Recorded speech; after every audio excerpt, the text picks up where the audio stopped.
प्यारे बच्चों, आप सभी को मेरा स्नेह भरा नमस्कार। कहिए कैसे हैं आप।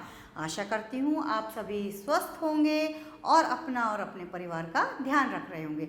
आज मैं आप सभी के लिए लेकर आई हूँ कक्षा 7 के कुछ अध्याय जो हिंदी साहित्य से संबंधित हैं। तो आइए देखते हैं कक्षा 7 का पहला अध्याय। पहला अध्याय है हमारा बरखा बहार। तो आइए देखते हैं इसमें हमसे जो है कविता में क्या बताया जा रहा है और क्या कहा जा रहा है। तो सबसे पहले मैं आपको पूरी कविता पढ़ के सुनाती हूँ, उसके बाद मैं आपको इसका अर्थ समझाती हूँ। इस पाठ के माध्यम से बच्चों को बताया गया है कि ऋतुओं में वर्षा का बहुत अधिक महत्व होता है। अर्थात वर्षा ऋतु जो होती है वो सबसे ज़्यादा महत्वपूर्ण मानी जाती है। क्यों मानी जाती है? क्यों ये प्राणी जगत को जीवन देती है। पूरे प्राणी जगत को, अब प्राणी जगत में मनुष्य भी हैं, जीव जंतु भी हैं, वृक्ष भी हैं, पेड़ पौधे भी हैं, सभी हैं। तो ये वर्षा जो होती है ये सभी को जीवन दान देती है। तो इसी का इसमें महत्व बताया गया कि बरखा रानी के आने पर, बरखा जो है वर्षा का पर्याय है, तो बरखा के आने पर किस प्रकार का माहौल हो जाता है, वातावरण कितना खुशनुमा हो जाता है, सबके मनों में कितनी उत्तेजना, कितना उत्साह भर जाता है। ठीक है, तो वही चीज़ हम इस कविता में पढ़ेंगे।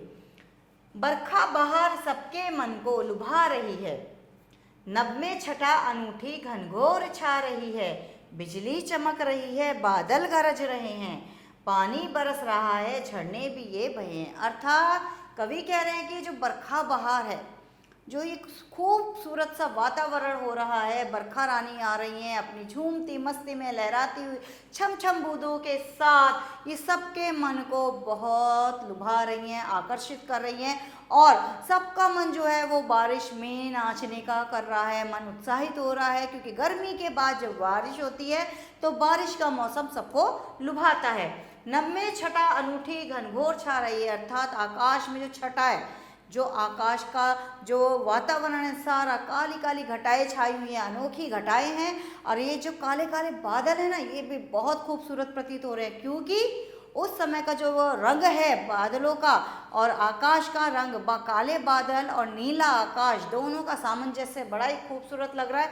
और घनघोर छा रही है और चारों तरफ काली घटाएं छाई हुई हैं, जिससे बरखा रानी अपनी बड़ी मदमस्त चाल में और पानी बरसाती हुई चली आ रही हैं। बिजली चमक रही है, बादल गरज रहे हैं, पानी बरस रहा है, झरने भी ये बहे हैं। और जब बारिश आती है तो वो अपने पूरे गाजे बाजे साज श्रृंगार के साथ आती है। जैसे जब बारिश होती है तो बादल भी गरजते हैं, बिजलियां भी कड़कती चमकती हैं। तो ये उसका वर्षा रानी का, जो वर्षा रानी है उसका श्रृंगार है, उसके आने का आह्वान है कि वो आ रही है ना। तो पानी बरस रहा है, झरने भी है भैया, जो झरने बह रहे हैं वो अपना बह रहे हैं, उनमें पानी है, लेकिन बारिश के आने से और उनके अंदर पानी और ज़्यादा हो गया है और वो और ज़्यादा उफान पर हैं और अपनी प्रसन्नता को प्रकट कर रहे हैं। तो बारिश के आने से माहौल कैसा हो गया है? चलती हवा है ठंडी, हिलती हैं डालियाँ, सब बागों में गीत सुंदर गाती है मालिनी। अब आगे कवि क्या कह रहे हैं कि चलती हवा है ठंडी, अब बारिश आ रही है, उसके साथ मदमस्त ठंडी हवा चल रही है। क्यों चल रही है? क्योंकि जब बारिश आती है तो वो ठंडक लेकर के आती है और हिलती हैं डालियां सब, और जब हवा भी चल रही है और ठंडी ठंडी बरसात हो रही है तो उस समय डालियां भी जो प्रसन्नता के साथ, पेड़ों की जो डालियां हैं, पत्ते हैं, वो बहुत प्रसन्न हो रहे हैं और वो अपनी प्रसन्नता को किस प्रकार जाहिर कर रहे हैं? हिल करके। जब हम लोग प्रसन्न होते हैं तो हम लोग क्या करते हैं अपनी प्रसन्नता जाहिर करने के लिए? खुशी से गाते भी हैं, खुशी से कभी नाचते भी हैं, कभी हाथों को हिलाते डुलाते भी हैं, थोड़ा सा मदमस्त हो जाते हैं। वही पेड़ पौधों का भी हाल है कि जब बारिश आ रही है, एक तो ठंडक जो है पौधों को मिल रही है, दूसरा बारिश ने सबको लुभा लिया है, तो वो डालियां भी समय बहुत हिलडुल रही हैं। बागों में गीत सुंदर गाती हैं मालिनी। अब बारिश के मौसम ने पेड़ पौधों, पशु पक्षियों को तो लुभा ही लिया है, साथ में हम मनुष्य को भी लुभा लिया है। जो मालिनी हैं, जो बाग बगीचों में काम कर रही हैं, उन्हें भी काम करने में बहुत आनंद आ रहा है और वो गीत गाती हुई बड़ी मस्ती से अपने कार्य को कर रही हैं। तालों में जीव जलचर अति हैं प्रसन्न होते फिरते, लाखों पपिये हैं ग्रीष्म ताप होते। अर्थात जो ये तालाब हैं, तालाबों में जो जीव रहते हैं उनको क्या कहते हैं? जलचर। अर्थात पानी में रहने वाले जानवरों को जलचर कहा जाता है। तो जो पानी में जीव हैं, जो तालाबों में जीव हैं, मछलियां हैं, मेंढक हैं, छोटे छोटे जीव जंतु जो भी हैं, वो बहुत खुश हो रहे हैं क्योंकि अब उनके रहने का स्थान और ज़्यादा हो गया है। कम पानी में वो इतने प्रसन्न नहीं होते हैं और जब ज़्यादा पानी तालाबों में आ गया है तो वो बहुत ज़्यादा प्रसन्न हैं। फिरते लाखों पपीहे हैं ग्रीष्म ताप होते। पपीहा बेटा चातक पक्षी को कहते हैं जो कि बरसात की बूंद से ही अपनी प्यास बुझाता है। तो उसी पपीहे के विषय में कहा है कि लाखों पपीहे जो है अपनी ग्रीष्म, अपनी गर्माई को खत्म कर रहे हैं।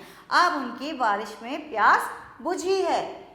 करते हैं नृत्य वन में देखो ये मोर सारे, मेंढक लुभा रहे हैं गाकर सुगीत प्यारे। अर्थात वनों में जब बरसात का मौसम होता है तो वनों में क्या होता है, मोर नाचने लगते हैं। पंख खोल के बड़ी प्रसन्नता पूर्वक वो अपने पंखों को बिखेरते हुए रंग बिरंगे माहौल में रंग बिरंगे पंखों को बिखेरते हुए नृत्य कर रहे हैं। और मेंढक जो है वो अपना सुगीत टर टर की आवाज़ में खूबसूरती से गीत गा रहे हैं। खिलता गुलाब कैसा सौरभ उड़ा रहा है, बागों में खूब सुख से आमोद छा रहा है। अर्थात जो ये गुलाब है ना भाई, सभी फूल जो हैं वो बारिश के अंत में खिल गए हैं और हरियाली, चारों तरफ हरियाली छाई हुई है और सभी मतलब बगीचों में खूबसूरत फूल खिल गए हैं। तो गुलाब जो है वो खिल रहा है और सौरभ मतलब सुगंध अपनी भीनी भीनी खुशबू को चारों ओर उड़ा रहा है, बिखेर रहा है। और बागों में चारों ओर आमोद यानी कि बहुत खूबसूरत माहौल, वातावरण बहुत खुशनुमा माहौल बन गया है। चलते हैं हंस कहीं पर बांधे कतार सुंदर, गाते हैं गीत कैसे लेते किसान मनहर। अर्थात कि कहीं पर हंस जो है ऐसा लग रहा है जैसे हंस कहीं पे नज़र आ रहे हैं, तो ऐसे नज़र आ रहे हैं जैसे सफ़ेद हंस एक कतार में चले जा रहे हैं। एक पगडंडी सी बन गई है, बड़ी खूबसूरती के साथ हंस चल रहे हैं और किसान जो है मन को हरने वाले गीत अपने खेतों में काम करते हुए गा रहे हैं। ऐसा खुशनुमा माहौल बारिश के आने से हो गया है। इस भांति है अनोखी बरखा बहार भू पर, सारे जगत की शोभा निर्भर है इसके ऊपर। अब कवि क्या कहते हैं, इसीलिए तो ये वर्षा रानी जो है ये क्या है, इस धरती पर, इस धरती का श्रृंगार है क्योंकि ये सबको जीवन देती है, सबको जीवन दान देती है और सारे जगत की शोभा जो है वो इसी के ऊपर निर्भर करती है क्योंकि ये तो धरती का श्रृंगार है, इसलिए ये जगत को भी सुंदर बनाती है। इस कविता के कवि का नाम है मुकुटधर पांडे जी, जिन्होंने हमें इतनी खूबसूरत कविता दी है और बरखा रानी के विषय में इतनी गंभीरता के साथ बताया है। तो आइए देखते हैं अब इसका अभ्यास कार्य। तो सबसे पहले जैसे हम करेंगे अब इसका अभ्यास, और इसके अभ्यास में हम देखेंगे कि किस तरीके से हमें OMR शीट पर इसको हमें रंगना है। तो आइए देखते हैं। सबसे पहले पहला प्रश्न है, बरखा बहार किसे लुभा रही है, मन को, तन को, धन को या इन सभी को। तो बरखा बहार किसको लुभा रही है, सबके मन को या तन को या धन को या इन सभी को। तो हमारा ऑप्शन जाएगा इन सभी को, क्योंकि मन को भी लुभा रही है, तनों को ठंडक मिल रही है और किसानों को धन की प्राप्ति भी होती है। तो इन सभी के साथ जाएंगे हम, तो डी ऑप्शन पर हम इसको रंगेंगे। दूसरा है, छठा शब्द का क्या अर्थ है, शोभा, छवि, छाया या दोनों। तो छठा शब्द का अर्थ होता है शोभा, सुंदरता। तो इसका दूसरे प्रश्न का सही ऑप्शन है ए, तो हम ए ऑप्शन के साथ जाएंगे। तीसरा प्रश्न है, पपीहा पक्षी किसे कहते हैं। तो बेटा 4 ऑप्शन, कोयल, चातक, बुलबुल और गौरैया। तो पपीहा पक्षी कहते हैं चातक को, तो हम जाएंगे इसके बी ऑप्शन के साथ। बागों में सुंदर गीत कौन गा रही है, लड़कियां, औरतें, मालिनी या ये सभी। तो मालिनी बागों में सुंदर गीत गा रही है, तो हम जाएंगे किसके साथ, सी ऑप्शन के साथ। तो यहाँ पर हमारा ये OMR शीट का बहुविकल्पीय प्रश्न जो हैं वो समाप्त होते हैं। आगे का प्रश्न है हमारा, कविता की पंक्तियां पूरी कीजिए। तो बच्चों इस कार्य को आप स्वयं करेंगे क्योंकि इसकी पंक्तियां आपकी किताब में ही दी गई हैं, कविता की में ही दी गई हैं, उसमें से आपको कविता में से पंक्तियां उतार करके इसको भरना है। अगला है हमारा अति लघु उत्तरीय प्रश्न के निम्नलिखित प्रश्नों के उत्तर दीजिए। बरखा बहार कविता से कवि का क्या बताना चाहता है।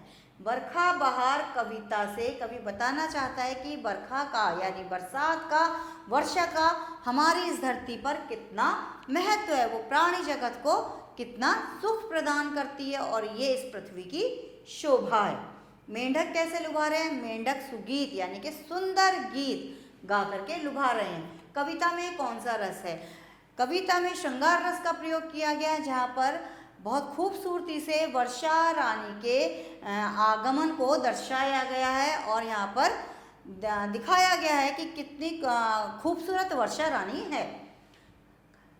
कविता के रचनाकार का नाम बताइए। कविता के रचनाकार का नाम है मधुकर पांडे जी। तो ये हमारा हुआ यहाँ पर दूसरा अभ्यास।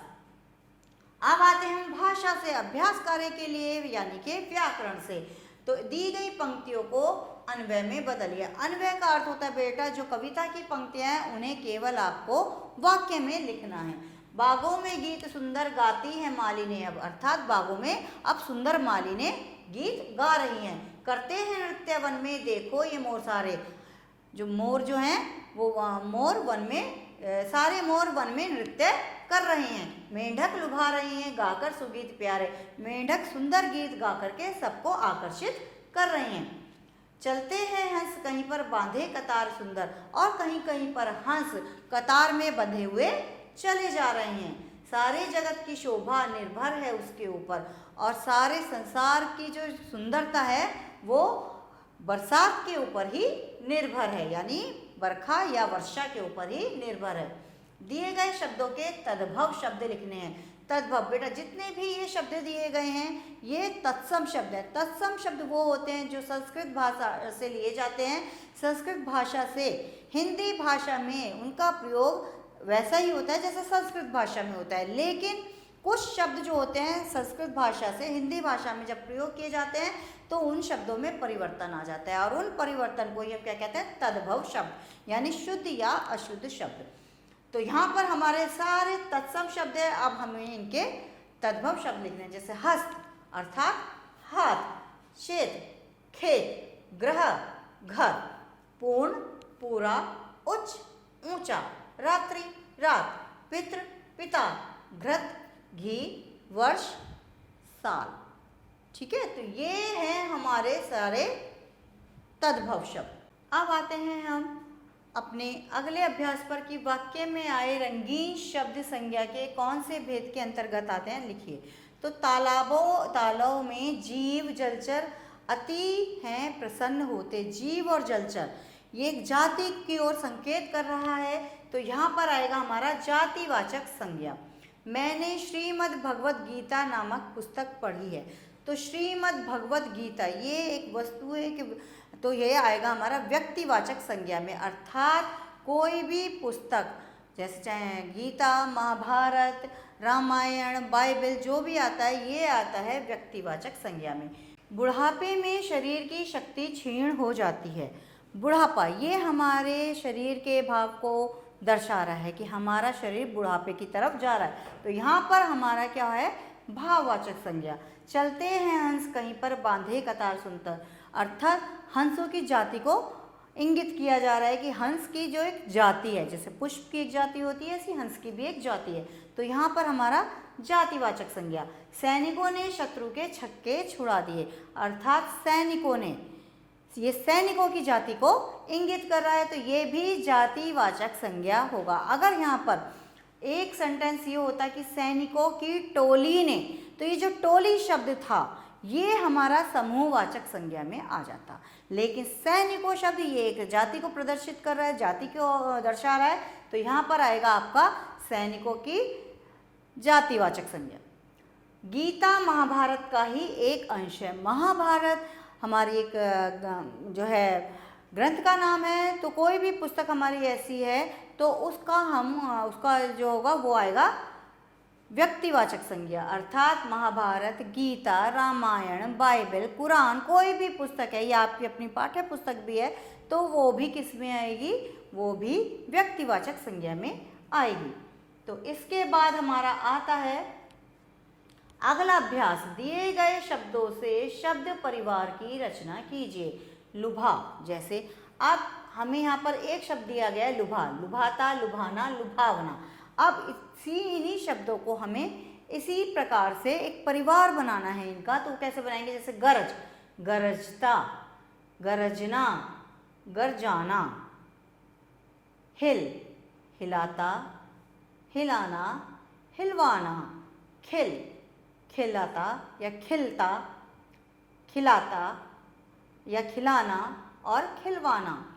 मिल, मिलाता, मिलाना, मिलवाना। ये हमारे शब्दों का एक छोटा सा परिवार बन गया। इसके बाद हमारा ये चैप्टर यहीं पर समाप्त होता है। अगले पाठ के साथ मैं आपके समक्ष फिर आऊँगी। नया पाठ, नई सुबह, सब कुछ नया लेकर के। तब तक के लिए टाटा, बाय बाय।